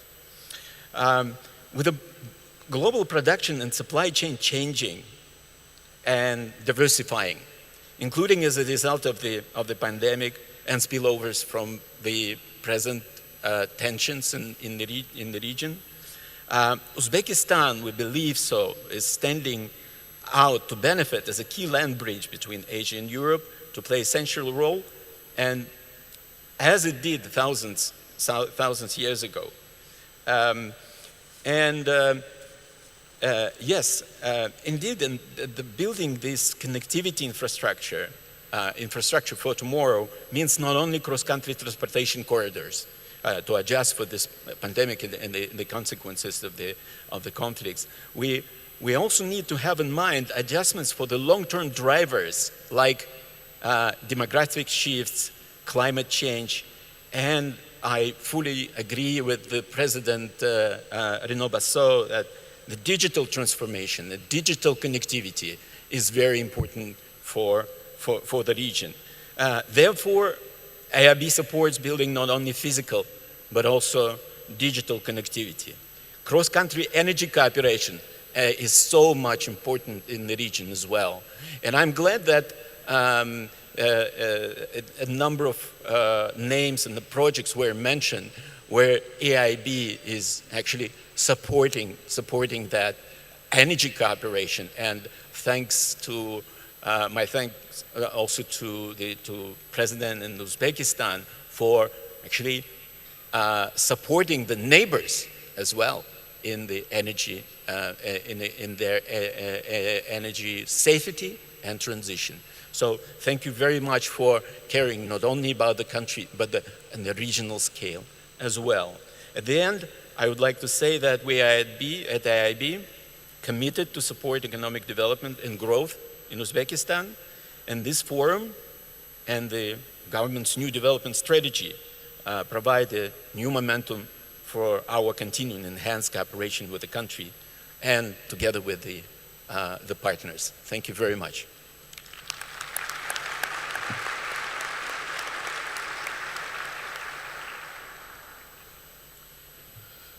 Alohida albatta mana shu Abiy banki bilan biz ochilgandan beri juda katta hamkorlik qilyapmiz. Siz o'zingiz aytgandek, mana shu hamkorlar ichida biz 8-o'ringa chiqqanimiz, mana shu investitsiyalarimiz, loyihalarimiz bo'yicha bu o'zining natijasini beryapti. Men ko'p marta bankda rahbari prezidenti bilan uchrashganimda birinchi mana shu iltimosim yo'l infrastrukturasiga bo'lgan katta e'tiborni qaratuvdik. Ichimlik suv bo'yicha mana hozir haqiqatda Buxoroni rahbariyati ham buxoroliklar biladi. Men Buxoroda birinchi bo'lib va'da berdimki, mana shu yo'l va ichimlik suv bo'yicha Abiy bankimiz bizga katta ko'mak bo'ladi deb. Haqiqatda bu ko'mak bo'lyapti va ishlarimiz natijasini ham xalqimiz ko'rib turibdi. Shuning uchun men alohida bankka rahbariyatiga, prezidentiga va alohida sizga o'zingiz bugun mana shu bizda anjumanimizga kelib, mana shu kelajak strategiyamizga, kelajak yo'nalishlarimiz bo'yicha o'zingiz ham hozir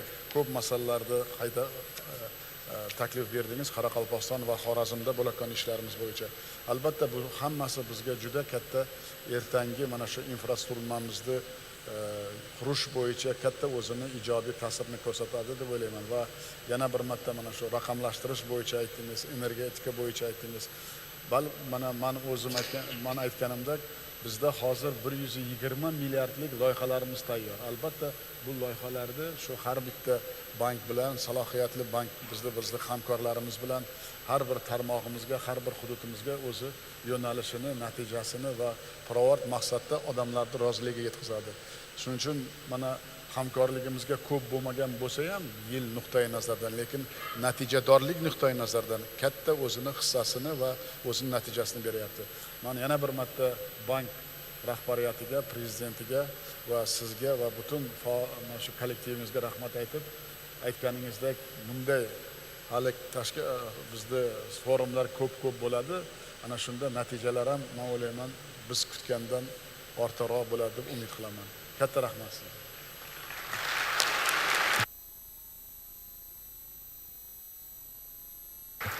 Thank you very much, President, and thank you for the Vice President of the AIB as well for joining us here. Let's turn to the World Trade Organization, and we're joined by the Deputy Director General, Zhang Zhang. These are amazing times for Uzbekistan. The abolition of the boycott of Uzbek cotton, very, very important. The granting for Uzbekistan the status of beneficiary of the European Union GSP Plus program, all very, very significant. How do you assess now then the new opportunities for Uzbek companies? What advice would you give the many Uzbek entrepreneurs who are here with us today?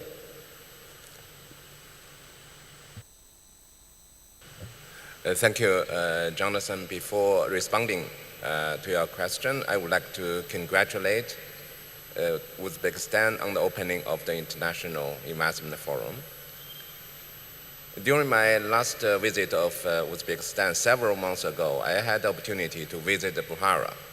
I was much impressed by the vast and large development project there.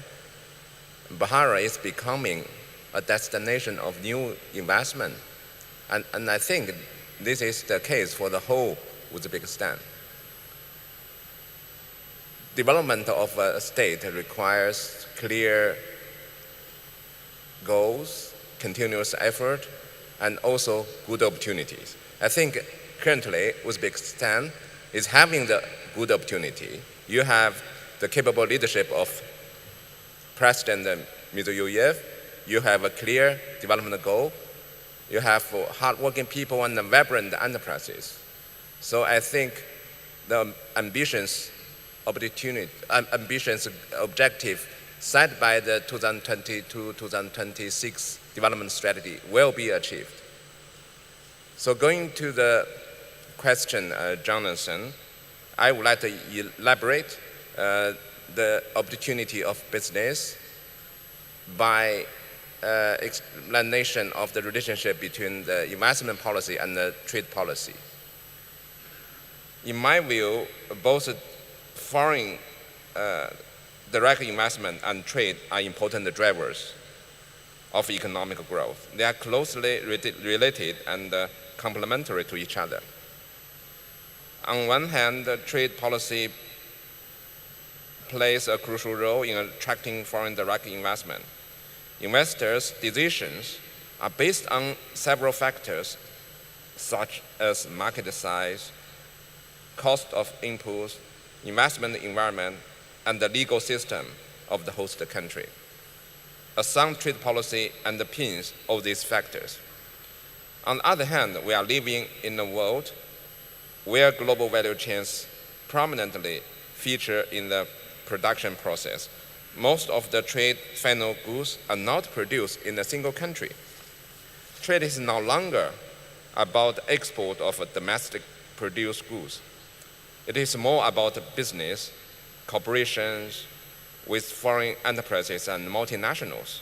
Both trade policy and the investment policies are about integrating the country into the global value chains.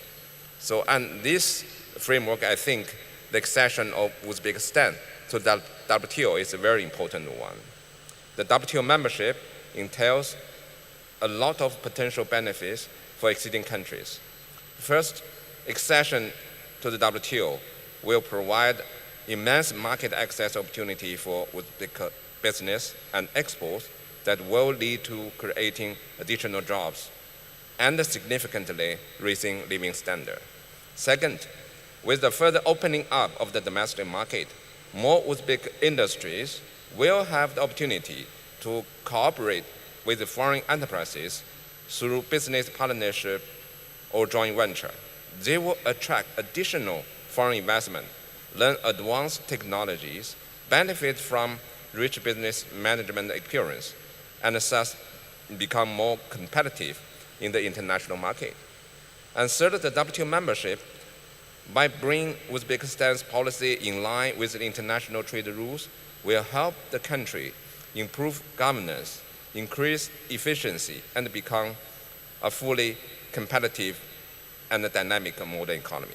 Just now, some panelists mentioned the SME. The small business is important for the economic development. However, those small and medium-sized enterprises, they are hit heavily in the COVID-19 pandemic. We need to help them. They account for 95% of companies across the globe and 60% of the world's total employment. To help some business participate in international trade, and the informal working group in the WTO has been working on issues such as cyber readiness, facilitating impact of low-value shipments, and innovative policies for small business.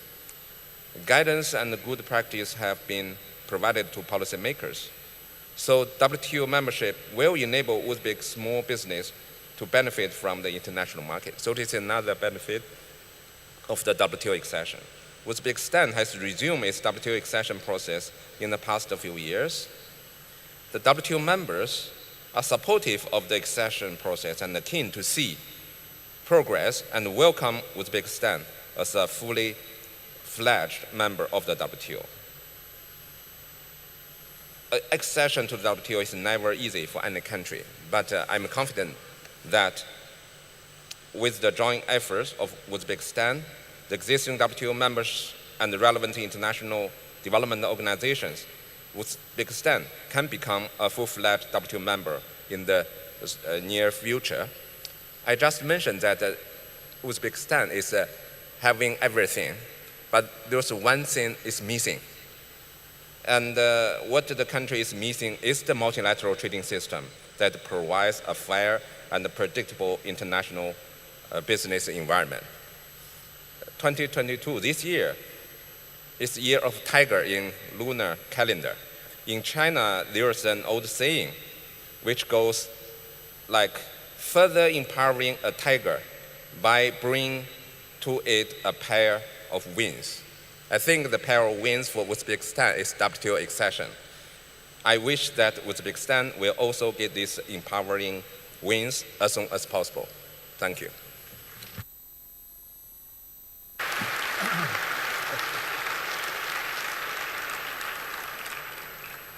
Janob Jan, katta rahmat.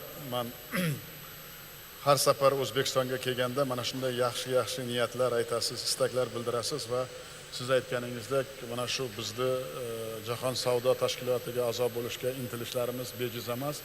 Nima uchunligini siz o'zingiz hammasini hozir takror mana shu eksportni rivojlantirish uchun, sanoat bozoriga mana shu investitsiyalar olib kelish uchun va sanoatimizni rivojlantirish bo'yicha ishlab chiqarishni rivojlantirish uchun albatta biz juda katta harakatlar qilyapmiz.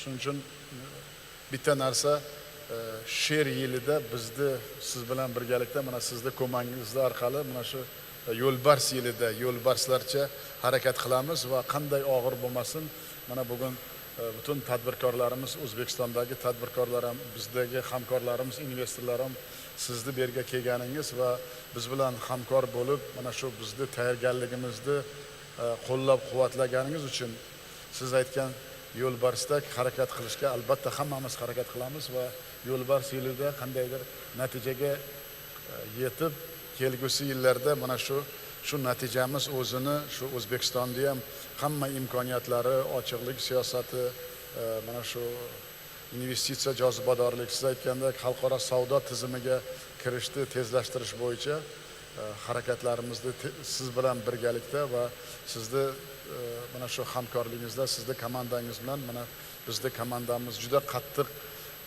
ishlayapti va men o'ylayman oxirgi mana shu uchrashuvlarimizni natijasi shuni ko'rsatyaptiki, biz tanlangan yo'limiz to'g'ri, lekin buni birgalikda yo'lbarsga o'xshab tezlashtirishimiz kerak.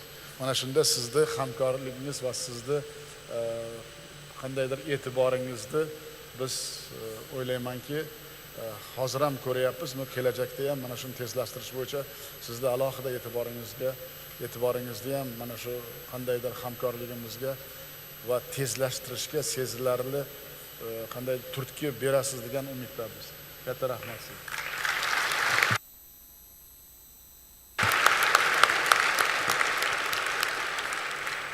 Thank you very much indeed, President. Thank you to the World Trade Organization as well. Well, what a dynamic panel it's been, as dynamic as the atmosphere in this room and at this forum. I'd like to come back to you, President Mirziyoyev. We've heard a lot about tigers. Tigers are very brave, they're very courageous.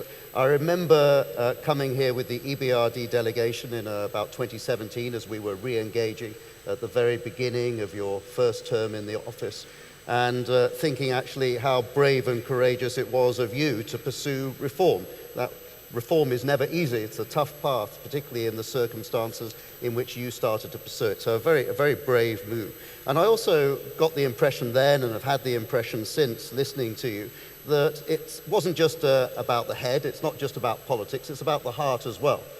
That your heart is very much in this. This is a very personal mission for you, to want to see your country improve.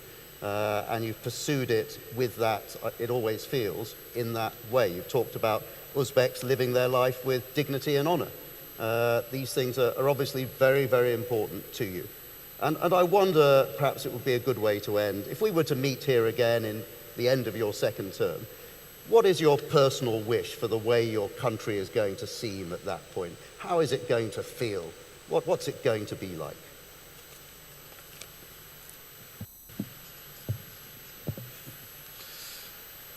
Avvalambor yana bir marta rahmat. Mana hamma bizni hamkorlarimiz mana nutq so'zlaganda bizni islohotlarimiz to'g'ri yo'lda ekanligini va hammalari o'z yo'nalishlari bo'yicha bizga ko'mak berishlari, hamma mana bank rahbarlari, hamkorlarimiz bu aytishi bizga juda katta ko'mak beradi, bizga katta kuch beradi va hamkorligimizda albatta samarali davom etishga katta poydevor yaratadi. Men alohida sizni savolingizga javob berishdan oldin bularga yana bir marta o'zimni minnatdorchiligimni bildirmoqchiman.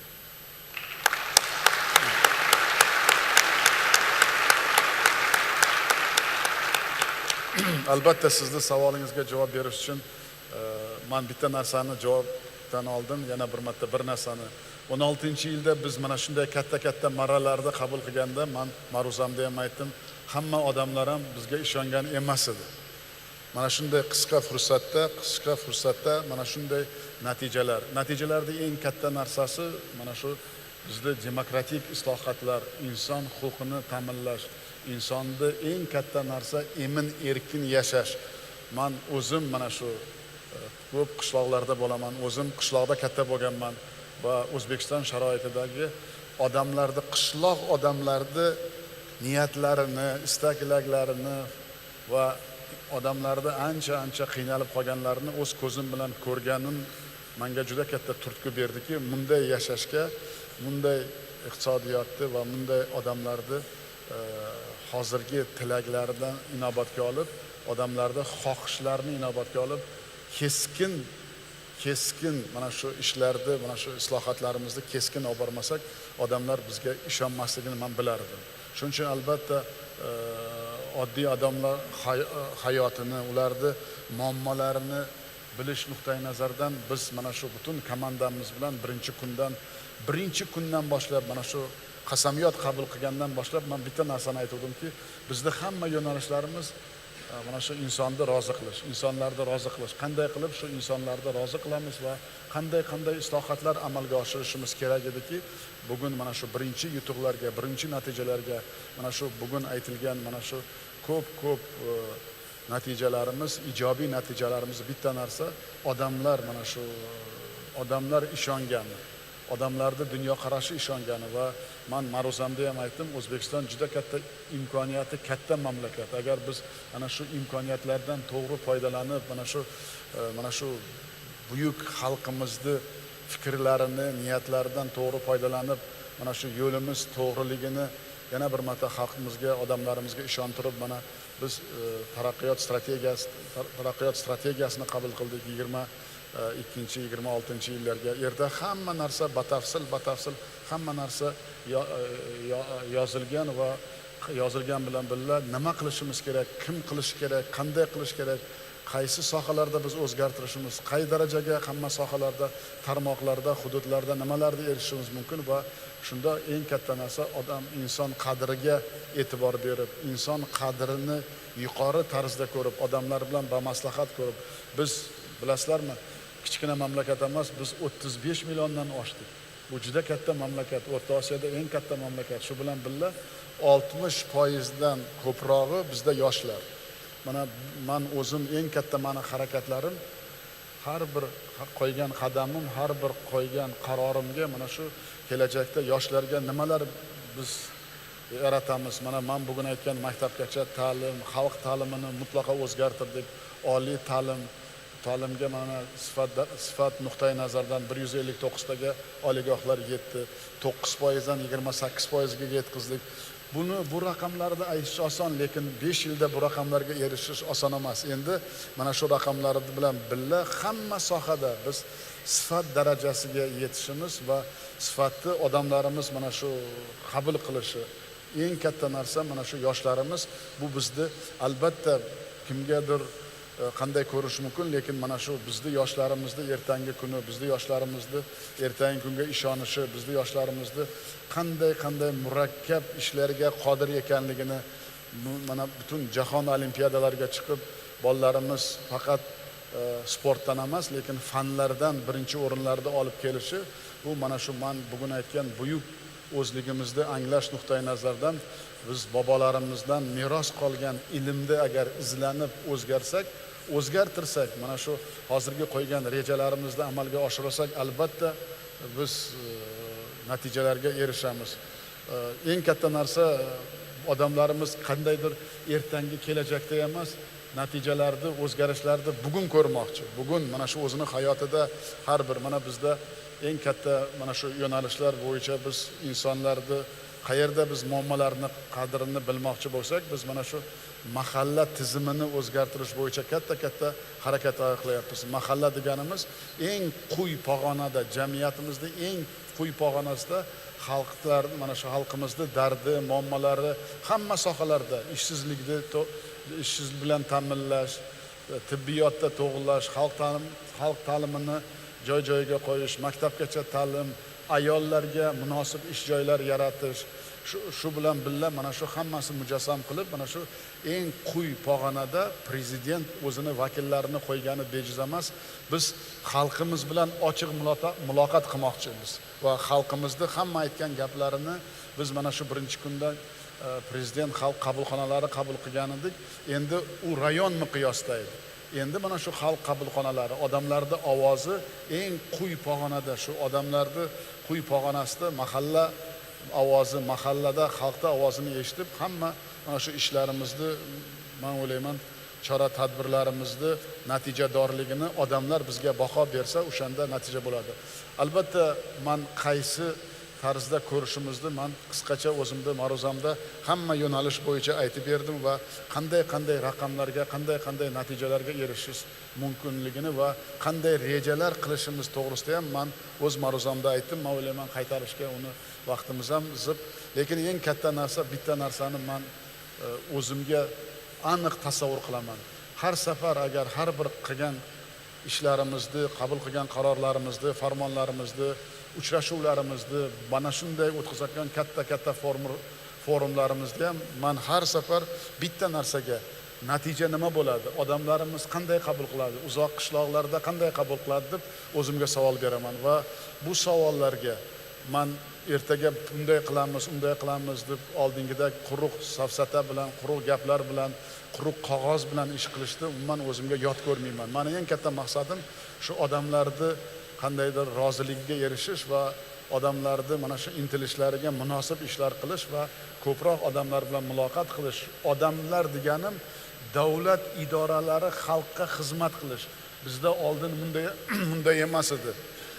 Xalq davlat idoralariga xizmat qilardi. Oldin birinchi davlat edim, jamiyat edim. Men birinchi masala inson, jamiyat, keyin davlat deb qo'yapman. Mana shu eng katta tamoyin.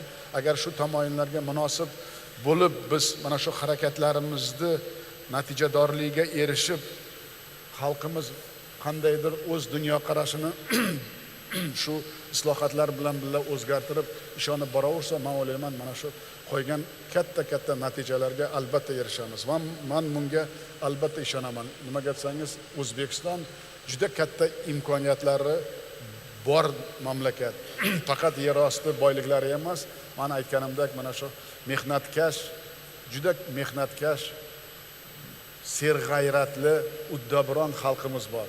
Shiddatli yoshlarimiz bor. Ana shularga ishonib, albatta katta marralarga erishishni men ko'z oldimga tasavvur qilaman. Lekin bitta narsa hakam vaqt. Mana shu tahlikali zamonda mana shu vaqt hakam bo'lganini inobatga olib, faqat va faqat xalqimiz bilan bamaslahat qilib, faqat va faqat xalqimizni rozi qilib, qadamma-qadam qilgan ishlarimizni natijasiga ko'ra muammolarini ham birga bilib, qaror farmonlarimizni o'zgartirib, xalqqa tegishli mana bugun o'tirgan bu forumimizda tadbirkorlarni mana shu agar mana bugungi tadbirkorni qaysini ko'tarsangiz, agar insof, diyonat nuqtai nazarda aytsak, haqiqat va adolat nuqtai nazarda aytsak, albatta ularga juda katta keng yo'llarni ochib beryapmiz. Lekin hali bu kam, ular kutgandagi emas. Men buni juda yaxshi bilaman. Hali xususiy sektorga ham juda ko'p imkoniyatlar berolmayapmiz. Nimaga aytsangiz, imkoniyatlarimiz hali keng emas. Lekin biz mana shu imkoniyatlardan to'g'ri foydalanib, kelajakda to'g'ri mana shu taraqqiyot strategiyamizda hamma narsa yozilgan. Ana shu taraqqiyot strategiyamizni birgalikda amalga oshirsak, men kutakon jonajon vatanimizni, buyuk O'zbekistonimizni, yangi O'zbekistonning natijasi albatta xalqimiz kutgandek bo'ladi va shunga munosib butun komandamiz bilan xizmat qilamiz.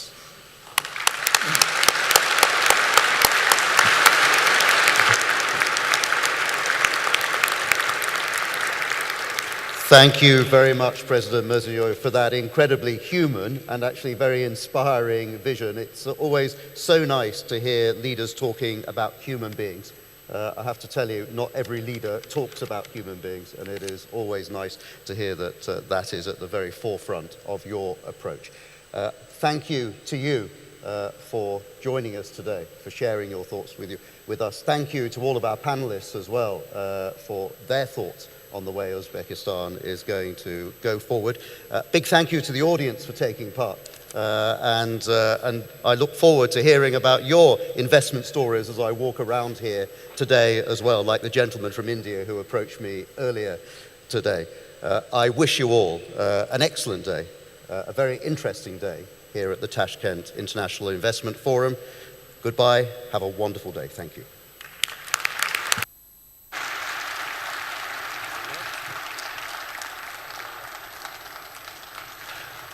Aziz mehmonlar, hurmatli tadbir qatnashchilari, hozir esa tanaffus e'lon qilinadi. Dear guests of honor, dear participants of the forum, ladies and gentlemen, now we would like to announce the coffee break. Please enjoy.